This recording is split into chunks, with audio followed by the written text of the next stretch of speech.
It's just spinning.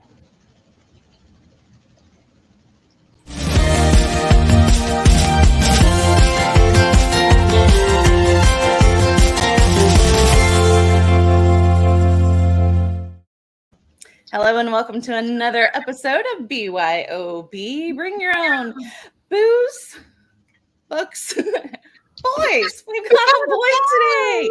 It's always fun when we can bring our own boys. So, I am Nola Nash. This is Laura Kemp, and sitting next to her is the fabulous Rob Samborn, who's here to talk about his book. So, Rob, I know you through Laura. And I am so glad to finally meet you. I know I've heard some fantastic things about you and your book, so I'm super glad that you're here. I'm going to let you go ahead and introduce yourself to the folks watching today. Thank you. Well, first of all, likewise, Nola, it's a pleasure meeting you. Laura, it's great seeing you as always. And thank you both for having me on your show today. I am super excited for this. So I am Rob Samborn, author of The Prisoner of Paradise, which is this. Ooh, I have my copy too. Oh, look at that. I know that book. And it's the first of a series published by Touchpoint Press. The series is called The Painted Souls. And so would you like me to tell you about myself, about the book, or both? Both. Okay. Let her rip. All right. So first of all, about myself, I'm originally from New York. I now live in Denver via LA, where I lived for 20 years.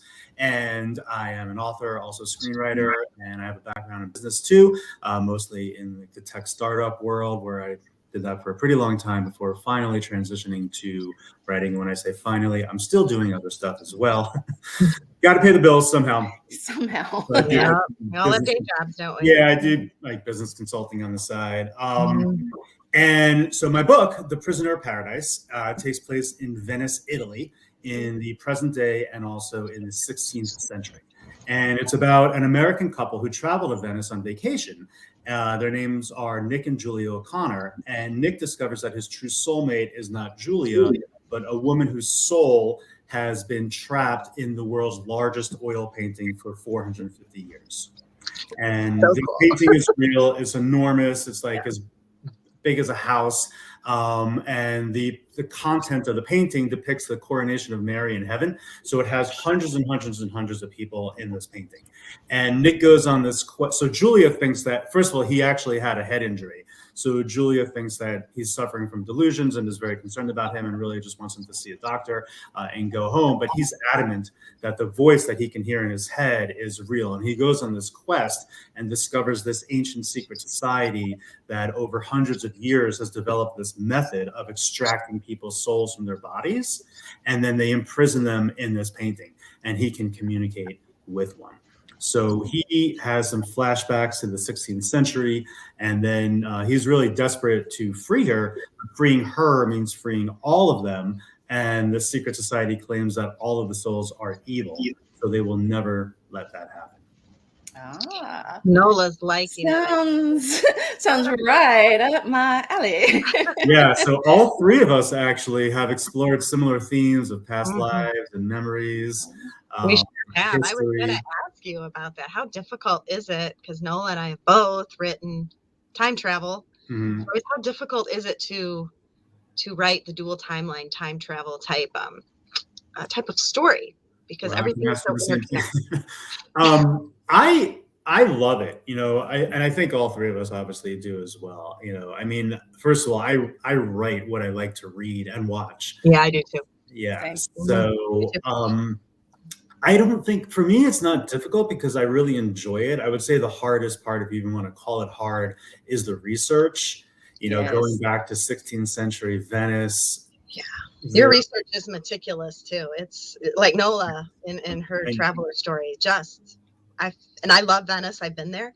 So it takes me right back to the city. So you do a wonderful job. Thank you. And I would say that Venice may be one of the easier places to write about in the past because so much of that past part of Venice still exists. Buildings that are hundreds of years old. It's kind of the same, doesn't it? Yeah, a lot of it really is. Thank God for the internet. Otherwise, I'd have to use something called an encyclopedia. Ooh. But it's not the same. And I did take a research trip there as well. But but you can use things like Google Maps where you can just look around and see like these alleys. There have been cases like that where I really follow the map and I go around and find a particular place that I'm looking for. There have been instances where, well, first of all, oftentimes I go down these rabbit holes, like yes, oh my God. one word, and it'll take me like 4 hours. Yeah. And there's one particular part in the book where I really needed to know about this little kind of like a wooden sconce in a particular room in a particular museum, and I couldn't find anything about it on the internet. But I did find it in an Italian book in the UCLA library. Actually, a friend of mine actually worked there and found the book for me, so I was able to actually find it. That is a rabbit hole and a half. Yeah, it's a rabbit hole. Well I do the same. Literally for like one sentence. Yeah. I've done that. I have spent days researching something for like one sentence, but the sentence is important. Like I had to have that sentence, and you're stuck. You can't move on. You got to figure it out.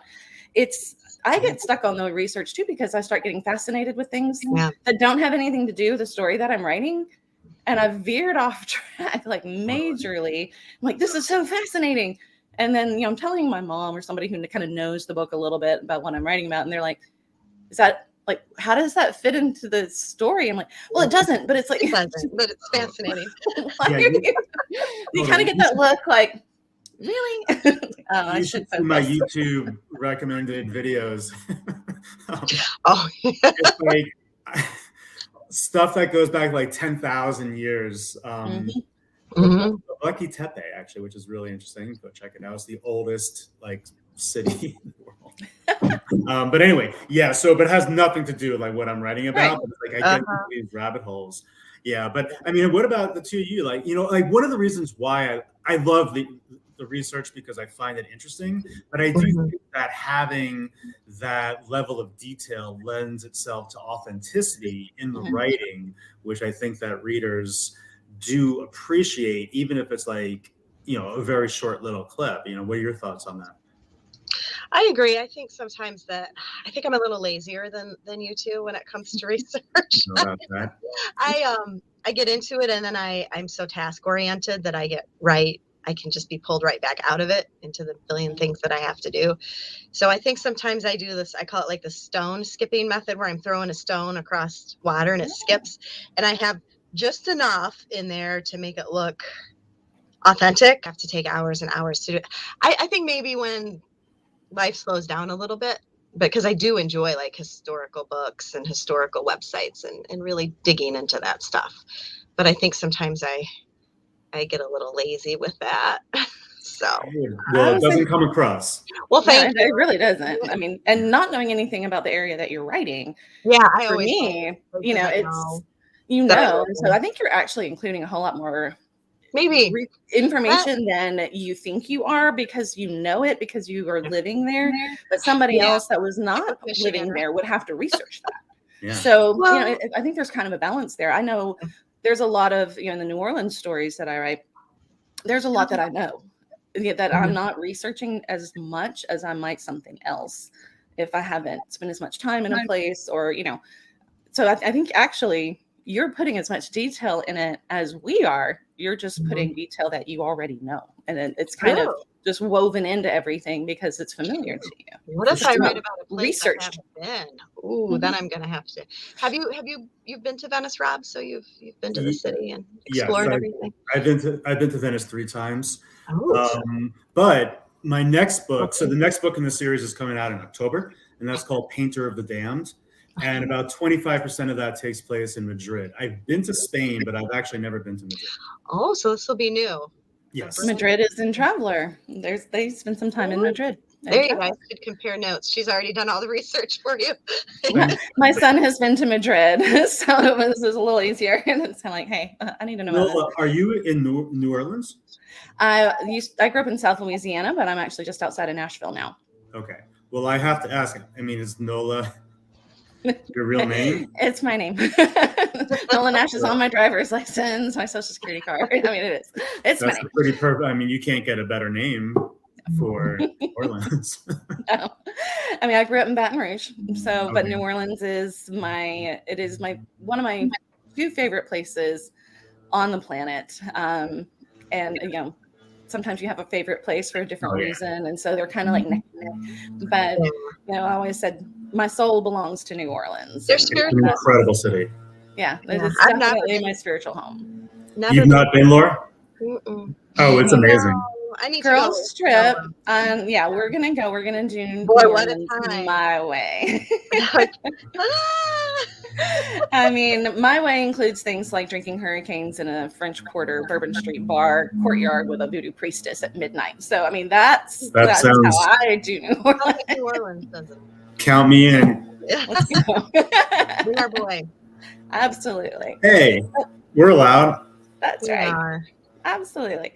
I mean, we have such a difference in all of the different places that we're actually researching, that we're writing about. But I think in many ways we're approaching it the same way, whereas it's more than just a setting. I think all of the places that we write about are so interconnected to the stories that we're telling and the characters that we're telling that that they become a character in the story. And I've always said that about New Orleans in my books. It's as much a character as any of the other characters in the book, because it is so involved in what is going on. It could not happen anywhere else to do the things that it does. The same thing with Traveler. All of the different locations had to be what they had to be in order to move that story forward.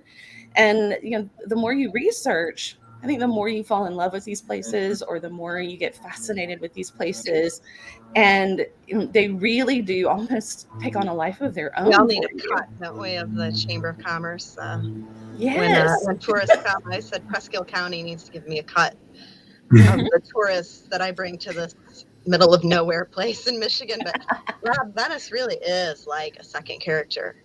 Yes. It becomes so intertwined with it. I mean, I would, if I hadn't been there, I would want to visit for sure. Yeah, I kind of did that intentionally. First of all, I think that Venice is one of the most incredible cities on the planet. It is. I know. But I would put New Orleans up there as well. There are maybe they're similar, kind of. They are a little bit. In many ways, yeah. They're both below sea level. They're gonna eventually wash away.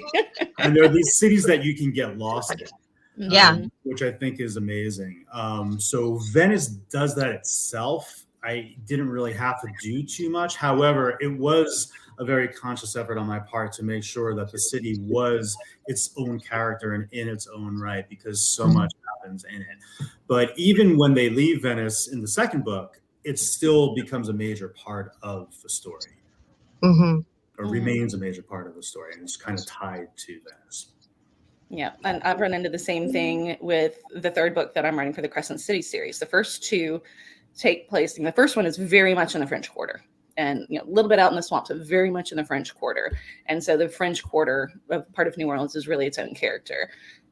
Crescent City Sin, we start to move out into some other areas that are a little different. We're down on the wharfs. We're down on, we go a little bit further up the river to plantation country, just a little bit kind of that spreading out, but always keeping the French Quarter the central focus of what's going on. And then in Seoul, in Crescent City, Seoul, we actually go out to sea. We are in the Caribbean for a while, and we're on ships out there, but the tie to the French Quarter is still there. And I love kind of playing with that and figuring out how you can keep that, the heart of the story and the heart of that setting, while you take your readers kind of elsewhere and kind of fill in some of the other magical and wonderful things that are around that central setting. I think it's always anchored in that central place where the heart and soul. Yours is too. Which is the Lantern Creek town, even though they explore other areas. And like in yours, Rob, Venice is kind of the heart and soul. In New Orleans, yours, Nola, the heart and soul of the story. For sure. Rob, you're also a screenwriter. I am. And we collaborate a little bit, him and I. Yes. Collaborating on a project. So the world may be hearing this first. Right now. So my writing background is in screenwriting. So I've written 9 features, a number of shorts, and some TV projects. 5 of my 9 features have been optioned. Unfortunately, none of them were ever made into movies. One of the shorts was made. So there's this whole other world with screenwriting. Some people. How do you balance this? How does becoming a screenwriter, how does that translate into writing a novel? Because now that I've been doing this process with you, I see how entirely different they are. I mean, it's like, I like to use the analogy of playing the same song with two different instruments.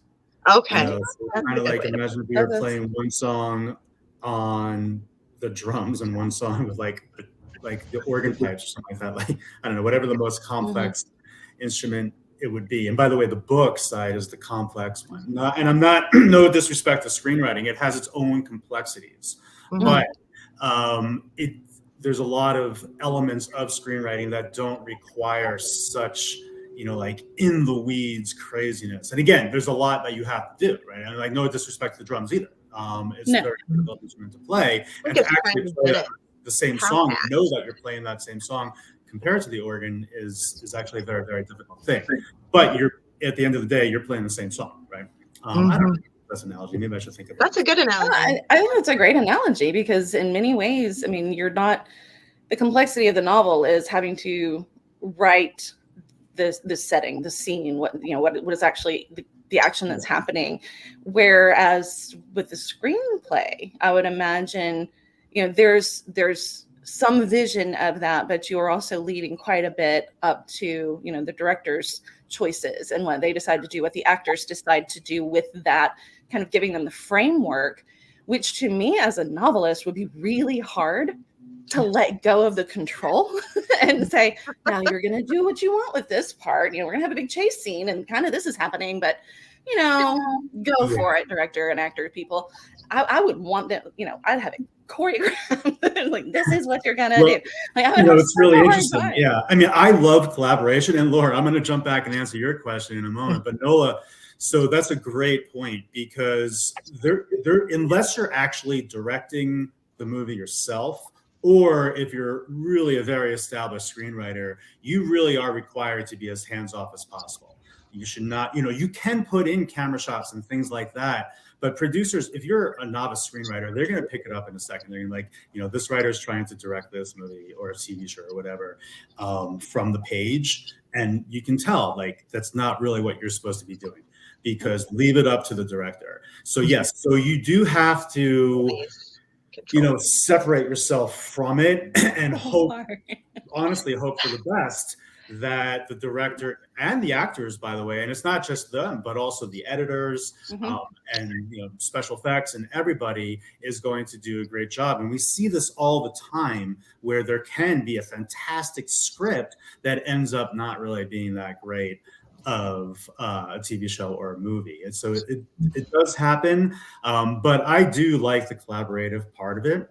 And so I'm going to do like 3 different circles and loop them in. So, Laura, getting back to your original question. So I studied screenwriting for a pretty long time. And I actually originally wrote The Prisoner of Paradise as a screenplay. Yeah. And so that script was optioned by a production company founded by DreamWorks execs, which is pretty cool, but it was never made into a movie. And then when the option rights reverted back to me, I decided to adapt it into a book. And from there, it just kind of grew organically. And this is one of the major differences between screenwriting and book writing, especially when you have things like internal dialogue, senses, with screenplays, if you can't film it, you should not be putting it into that script, like smells and things like that. Right. So good. I wonder if I had actually thought about that. That's something that we tend to focus on, make sure your audience is, your reader is fully immersed. I need to know what it's going to smell like. Well, you don't have that. There is no smell-o-vision. So I hadn't thought about that, leaving that sense out. Although they do now have 4K movies. I haven't gone to one, but the new Top Gun is out in 4K. And it's like the chair vibrates and there's like mist in your face and stuff like that. I did not have it when I went to see Maverick. I did not go see it in a 4K theater. Yeah. I mean, technically this was out like, I think like in the 40s or the 50s, they had this type of thing anyway. So yes, so you always hear the old adage, show don't tell, but especially in screenplays, you have to really show it and make sure that it can be shown. But because when I adapted into a book, all these other elements came into it a lot of it came to life a little bit more. And the book grew organically on its own, especially through the characters. And then it became a series. And so, but going back to that whole collaboration angle, so it's been fun collaborating. Yes, and I love it. And Laura and I are collaborating on adapting her first book, Evening in the Yellow Wood, into a script, which I think is going to be awesome. And you know, it kind of works both ways. Whether you know, like things can shift or grow, and I think that it's going to be really, really fantastic. It is. It looks very different from the book, and at first I had to be like, oh, but then the more I got into it, I was like, this is really, I could really see this being on the screen. I think adaptation is a very interesting process going either way. You know, going from the book to a movie, you have, you know, the confines of time. Yeah. Right. So whether it's an hour and a half or 2 hours or whatever, you have to jam everything in. So I think it's really, really important to make sure that it, you know, keeps flowing in time. That is, as you know, is a very tricky thing to do. It is. Yeah, it's like taking the Harry Potter books and it's like, here you go, do it in 2 hours. Yeah, but then it's really 2.5 hours and it's part 1, part 2. Right. Several parts, and now we're all the way up here. I mean, I think it's an interesting process to, and you started off with screenwriting and then going to writing novels, and then Laura's experience starting with novels and then going to screenwriting. What an interesting perspective the two of you have as you're working together. Rob has helped, because there's no way that I could have wandered into these waters and looked like I knew what I was doing. And then the industry side of things is totally different. You know, the publishing industry versus the film industry that's even more different. It's remarkable. And that's why we need each other, I think, to help. You know, I mean, I'm by no means an expert, but maybe I've been in the world a little bit longer. He's been in the, you know, film world longer, and we can all just kind of help each other. There's balance there. Fill in the gaps. Yes, absolutely. Which is great about the writing world, I think. Hopefully everybody's nice to each other. I mean, the writing community is phenomenal. I love the writing community. You know, it's like, especially with books, you know, with screenplays, you're writing it by yourself, but then you are getting involved with other people very quickly. With books, you know, unless you have a writing partner, you're pretty much alone in it. But the writing community is so phenomenal, because it's almost like we're all in our little boats, but in the same ocean, dealing with the same issues, the same sharks and tidal waves, and really working together. And a rising tide lifts all boats. And a rising tide lifts all boats. And I think, honestly, I mean, true, you have different, you know, even in keeping with the ship's analogy, you've got captains of a variety of experience that have, you know, the grizzled old ship captain who's seen, you know, sailed through a hurricane, but they don't necessarily do as well with the newfangled technology that are on today's boats. You know, give them a sail and a wheel and they're good, but, you know, don't give them a sonar thing. They don't know what that is. And so you take the experience of some who've been in it for a long time, combine it with some of the younger people who are doing more with the technology and the social media and things like that, and help each other. When you all work together, I mean, that becomes an amazing voyage. And totally, you know, it's like the rule of the sea. You know, you have to help somebody in distress, or you know, help them learn the ropes, which, by the way, is from a sailing. Absolutely. Absolutely. Now, Rob, you're giving away a signed copy, correct? I am. So so one lucky viewer will win a signed copy of The Prisoner of Paradise. So here's what we need you to do, guys. I want you to, in the comments, wherever you're watching, post your comments about things that we have been talking about, questions that you still have for Rob, questions you have for me or Laura. And we are going to choose our winner from those who comment on the episode. So you can watch it again. You can comment there. Whatever you need to do, go ahead and get those comments in on the show. And that's where we're going to pick our winner from. And trust me, guys, you want this book. This sounds fantastic. I can't wait to get my hands on it, because I have your book all over it. My list, yes. I'm excited to read Traveler. It's totally up my alley. Oh my gosh. We were on the same path here. This is amazing. So, and combining that with the one I just finished writing, House of Mirrors, where I've got souls trapped in mirrors that I'm trying to set free. Ooh. We have really, Wow. we're on, we're 2 tracks for the train here. And it's kind of fun to actually have that seeing it the same general ideas, the same thought process as an author set somewhere completely different in a different time in a different way. And I love that. I love it. For sure. And, we talk about being, cross-genre authors, especially, Laura and I talk about this all the time. And it's always nice to find somebody who's writing something that feels like it's part of what we've been creating, because so often cross-genre authors can feel very isolated because no one knows where to put our book on a bookshelf. But when you start kind of reaching out and finding those like-minded folks who are writing those same types of, that have the passion for the same types of stories that we tell, then, that's a very good thing. So we are so glad to have you on the show. Rob, tell everybody where they can find you on social media to connect with you. Okay. Well, again, first of all, thank you, Nola and Laura, for having me on your show. This has been a blast. I feel like we could have another 3 hours. Oh, sure. Sure, Easy. Yeah, easy. So we'll have to all meet in person, and where we don't BYOB, we'll buy ORB. Yeah. So one day. So social media, I'm on literally everything. Most of my handles are Rob Samborn, but like Instagram is just, Rob Samborn, TikTok, Facebook. My author profile is Rob Samborn _author. My website, robsamborn.com. Also on Twitter, Rob Samborn.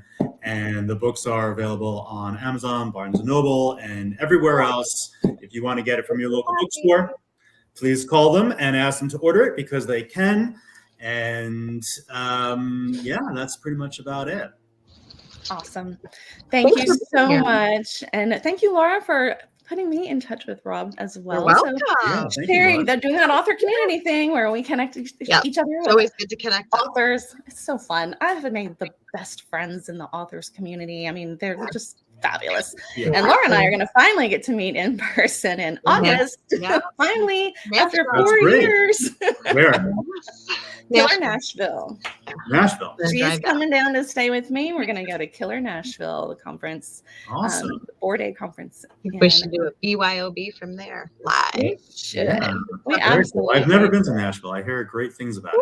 It's a great place, and this one actually takes place in the suburbs. It's 10 minutes from where I live, and it's actually kind of it's close to downtown Franklin, which is near and dear to my heart. And, I love downtown Franklin. It's outside the city limits, so it's a little more laid back, but still very much has that Tennessee flavor. So it's going to be a good time. So Laura and I will definitely keep in touch there. And hey, we need to start pulling some people in for Killer Nashville. So if you got any kind of suspense and mystery thriller kind of thing in your books, then Killer Nashville is the place for these authors to gather. And it's a great conference every year. I'm going to check it out.